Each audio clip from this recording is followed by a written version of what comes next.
안녕하세요, 랑쌤입니다. 드디어 11월에 접어들었습니다. 수능이 2주도 남지 않았고 지금 이 시간이면 빨리 수능이 끝났으면 좋겠다고 생각하는 친구들도 많습니다. 날씨도 점점 추워지고 있는 시기이기 때문에 이 몸이 아픈 친구들도 많아요. 그래서 집중을 하지 못하고 다가오는 날짜만 기다리면서 빨리 이 수험 생활이 끝났으면 좋겠다고 생각하는 친구들이 많은 시기인데요. 수능은 시험장에서 시험지를 받기 전까지도 공부를 하면 성적이 올라갈 수 있다고 항상 강조를 합니다. 내가 평소에 공부했던 대로 그대로 공부를 하는 것이 가장 중요하다고 생각을 하는데요. 결국 이 시험을 잘 보는 것은 나의 불안감을 얼마나 해소하느냐, 이거에 따라 향방이 결정된다고 보입니다. 그러면은 가장 중요한 것은 무엇이냐? 1교시 국어를 얼마나 잘 보느냐에 따라서 남은 과목까지의 성적의 향방이 결정되는 것이 바로 수능 시험입니다. 그만큼 국어가 너무 중요하고요. 국어 시험을 잘 보지 못하면 계속 그것이 머릿속에 남기 때문에 회복을 하기가 힘들어요. 그래서 수학도 평소보다 안 나올 가능성이 높고, 그러다 보면은 수능 시험이 너무 길고 지루하게 느껴져서 본인 실력을 발휘하지 못하고 결국 성적이 안 좋은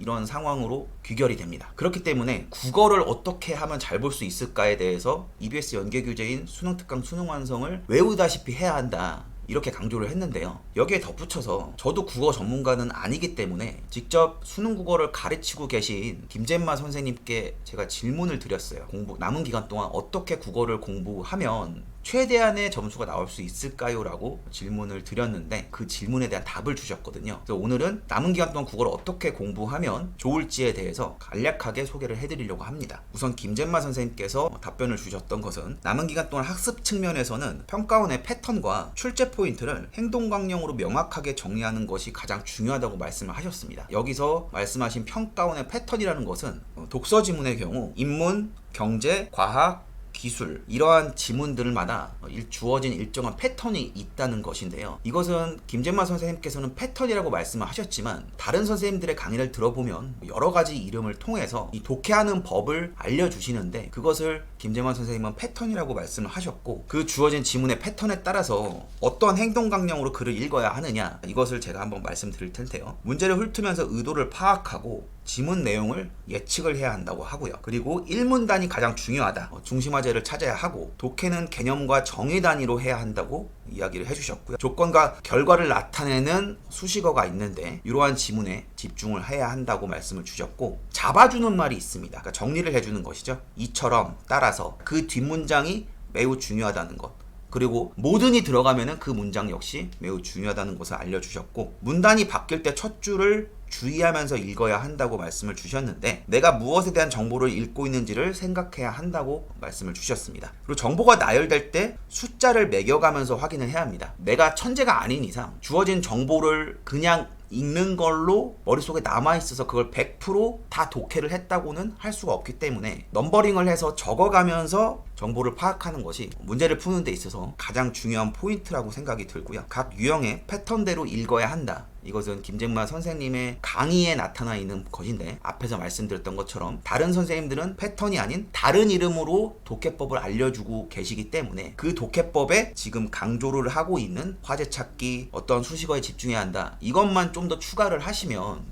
이 짧은 기간에도 독해력이 향상이 될 수가 있습니다. 그리고 플러스 알파로 인문지문 같은 경우에는 내용을 이해하려고 하면은 안 된다고 강조를 하세요. 이것은 저도 공감하는데, 인문지문에서 학생들이 그 내용을 다 알지 못하는 내용이 시험에 나옵니다. 근데 국어라는 시험 자체가 내가 알고 있는 내용, 배경 지식이 얼마나 많은 것이 중요한 것이 아니라 주어진 글 내에서 객관적으로 정보를 취합해서 얼만큼 빨리 독해했느냐가 중요하기 때문에 개념을 정교히 파악하고 정리하는 것이 중요하지, 그 내용을 읽으면서 알아가고 이해하려고 하려면 절대로 안 된다는 것에 저도 100% 동의합니다. 이 국어 시험을 보는 것이지 내가 그 시간에 그 내용을 이해하고 받아들여서 공부하는 시간이 아니기 때문이에요. 그리고 과학기술 지문 같은 경우에는 구조를 이미지화 시켜라. 역시 과학이나 기술도 내가 모르는 내용이 나올 가능성이 많거든요. 그러면 그 모르는 내용을 얼마만큼 내가 쉽게 이해할 수 있는지 지문 옆에 정보를 적어가면서 글을 읽는 것, 요것이 가장 중요하다고 말씀을 주셨습니다. 저도 심히 공감하는 내용이고요. 그리고 선생님께서 생각보다 더 꼼꼼히 이야기를 해주셨는데, 선생님의 조교들 또는 합격한 학생들한테 어떤 것이 중요한지를 정리해서 보내주셨어요. 그러니까 실제로 작년에 시험을 봐서 국어 시험을 잘 본 학생들이 어떻게 공부를 했나, 이것들을 알려주셨는데요. 독서의 경우는 어떤 갈래인지 체크를 해야 한다. 유형에 따라 패턴대로 읽어야 하기 때문에 어떤 갈래인지 체크를 한 것이 중요하고요. 의도를 파악하고 집중해야 할 포인트를 찾는 것이 중요하다. 독서, 문학, 언어 매체 요 내용으로 나눠서 직접 합격한 학생들이 어떻게 시험장에서 글을 읽고 지문을 파악했는지를 정리해서 보내주셨어요. 그래서 이것 역시 유튜브 커뮤니티와 네이버 밴드를 통해서 업로드해 드리도록 하겠습니다. 수능 당일 행동 강령 노트를 정리해라. 이것은 수학으로 치면 오답 노트를 정리하는 내용이라고 보이는데, 지문별 독해 출제 요소들을 정리하고 그동안의 오답들을 보면 자주 헷갈리거나 틀리는 개념 문제 유형이 드러나게 됩니다. 그래서 이것을 마지막까지 파악해서 수험장에 들고 갈 최종 정리본에 끝까지 집중할 부분들을 간략히 적은 노트를 가져가는 것이 도움이 된다고 말씀을 주셨는데요. 독해를 하다 보면 내가 틀리는 유형이 반드시 있습니다. 그래서 그 유형을 어떻게 접근해서 글을 읽고 파악해야 되는지를 수능 시험지 받기 전까지 들고 가서 계속 그것을 보시면서 시뮬레이션을 해보셔야 해요. 이 글이 어떻게 나왔을 때 이것을 어떻게 읽어야 하는지. 괜히 예열 지문 갖고 가서 예열 지문 풀고 이렇게 하지 않으셨으면 좋겠어요. 예열 지문 풀다가 안 풀리면 그 순간에 또 멘탈이 나갈 수 있기 때문에 시험장에 가서는 새로운 문제를 풀려고 하는 것은 절대로 해서는 안 된 일이라고 생각이 들고요. 그리고 끝까지 몰랐던 개념과 출제 포인트는 포스트잇과 마지막 핵심 정리본에 적어서 계속 익힐 수 있도록 내 눈앞에 그것을 붙여놓는 겁니다. 그런 식으로 무의식 중에 내가 계속 그것을 지켜봐서 뇌에 각인이 될 수 있도록 하는 것이 중요하다고 말씀을 주셨는데요. 이 공부법은 국어뿐만이 아니라 수학, 영어, 탐구도 다 통용이 되는 공부법이라고 생각을 해요. 그래서 계속 들여다보면 자연스럽게 체득이 됩니다. 그게 바로 공부인 거예요. 그렇기 때문에 지금 틀린 것을 다시 꺼내서 내가 무엇을 틀렸는지를 계속 유심히 체크해 보시고 정리하시는 것이 이 남은 기간 동안 매우 중요하다는 것을 강조드리고요. 그리고 제가 가장 공감을 많이 갔던 것이 문제풀이 핵심 중 하나가 과감히 버리는 것에 있다, 이렇게 강조를 해주셨는데, 수능 당일이 되면 이상하게 원래 풀던 방식에서 벗어나 앞에서부터 쭉 푸는 학생이 생기기 마련이다. 그러니까 긴장을 하기 때문에 본인이 원래 풀던 스타일이 아니라 그냥 1번부터 무지성으로 푸는 친구들이 있다는 얘기예요. 이렇게 되면은 내가 그동안 연습했던 스타일이 아니라 수능 시험 당일날 깼잖아요. 그렇기 때문에 당황을 할 수밖에 없어요. 아니면은 막히는 문제가 생겼을 때 그것을 끝까지 붙들고 시간을 낭비하는 경우. 국어로 예로 치면은 틀린 것을 지우고 나머지 2개가 남았는데 그 2개를 붙잡고 무엇일까 계속 고민하면은 다른 문제를 풀 수 있는 시간을 버리게 되기 때문에 그 순간에는 그 문제를 못 푼다. 이거는 수학에서도 제가 항상 얘기하죠. 바로 풀 수가 없으면 그 순간에는 못 푸는 것이기 때문에 빨리 다른 문제로 넘어가야 합니다. 다 풀고 돌아와서 다시 봐야지, 안 그러면은 다른 문제를 놓쳐서 문제를 다 풀지 못하고 시험이 마무리되는 상황이 발생을 하기 때문에 제발 한 문제를 푸는데 1분 이상 쓰지 마세요. 역시 잼마쌤도 이것을 강조해 주시고 계십니다. 답이 단번에 나오지 않는 문제는 맞으면 럭키, 틀리면 그럴 수밖에 없다고 납득이 가능하지만 이 문제 때문에 맞출 수 있는 문제를 놓치는 건 납득이 어렵다. 제 생각과 일치합니다. 시간이 충분히 확보가 됐으면 풀 수 있는 문제를 못 푸는 것, 이건 너무 억울하잖아요. 그렇기 때문에 시험을 보면은 사람이 긴장을 해서 풀 수 있을 거라는 착각을 하게 되는데 그 순간에 막히면 그 순간엔 그 문제 절대 못 푸는 거예요. 그래서 다른 문제를 풀고 다시 돌아와야지만 그 문제가 새롭게 다시 보이거든요. 제발 이것은 꼭 지켜주세요. 수험생 여러분들, 그 순간에 그 문제가 안 풀리면 본인은 못 푸는 문제입니다. 빨리 버리고 다른 문제를 풀고 돌아와야 합니다. 시험 시간에 내가 문제를 다 풀기만 해도 수능 성적이 엄청나게 모의고사보다 올라간다는 것, 이것은 분명합니다. 그렇기 때문에 이것은 꼭 지켜주시고요. 그리고 마지막에 적어주신 거는 저도 뭔가 머리를 맞은 듯한 느낌이었어요. 왜냐하면은 제가 방송으로 수험생 여러분들께 이야기를 할 때 정신적인 거에 대한 공감, 이런 것이 제가 좀 약한 부분이었는데 나 자신을 믿기, 이것은 공감이 많이 갔어요. 잼마쌤 조교분 같은 경우에 수험 생활 내내 나는 날마다 모든 면에서 점점 나아지고 있다를 30번씩 외쳤다고 해요. 속으로라도 외치어서 계속 본인에 대해서 본인 스스로의 자존감을 높여주는 겁니다.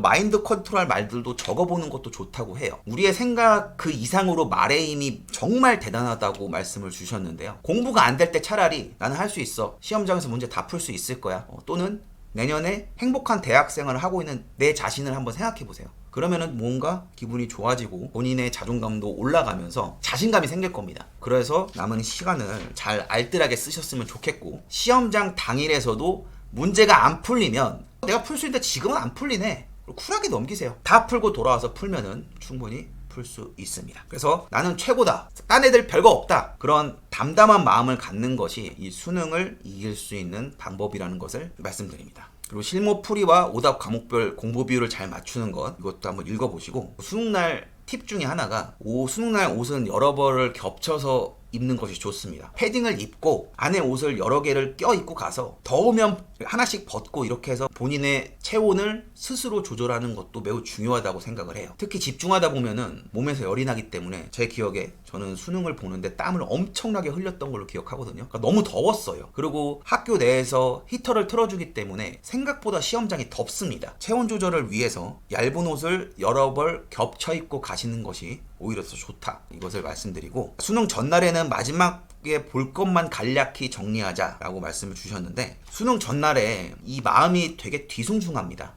예비 소집일이라고 해서 우리 학교에서 시험을 보는 것이 아니기 때문에 내가 시험을 보러 갈 학교의 교실이 어떤지를 먼저 체크를 하고 오셔야 하는데, 그때부터 긴장이 미친 듯이 됩니다. 그 긴장이 공부가 안 되는 긴장이에요. 그럴 때 긴장을 푸는 방법은 그동안 내가 풀었던 것을 정리하면서 내일 어떤 문제가 나올 것인가에 대한 시뮬레이션을 계속 하시는 것이 좋기 때문에, 이 수능 전날에는 문제를 막 새로 풀거나 그것이 아니라 그동안 풀었던 문제를 정리하고, 작년 수능 6월, 9월 모의고사 나왔던 유형을 이번에는 수능에서 어떻게 변주를 줄지, 그것에 대한 예상을 하시면서 공부를 하시는 것이 가장 좋다고 생각이 들거든요. 국어뿐만이 아니라 수학, 영어, 탐구에서 적용되는 공부법인데, 특히 국어에서 떨지 않고 정리하실 수 있는 내용을 젬마쌤께서 잘 정리를 해주신 것을 제가 활용해서 오늘 방송에서 다뤄봤고요. 국어가 너무 중요합니다. 국어를 잘 봐야지만 수학도 잘 볼 수 있습니다. 그러려면은 주어진 시간에 문제를 다 풀어야지 내가 국어를 잘 볼 수 있었다고 생각할 수 있거든요. 젬마쌤도 강조하시고 저도 강조를 했던 것처럼, 모르는 문제가 있으면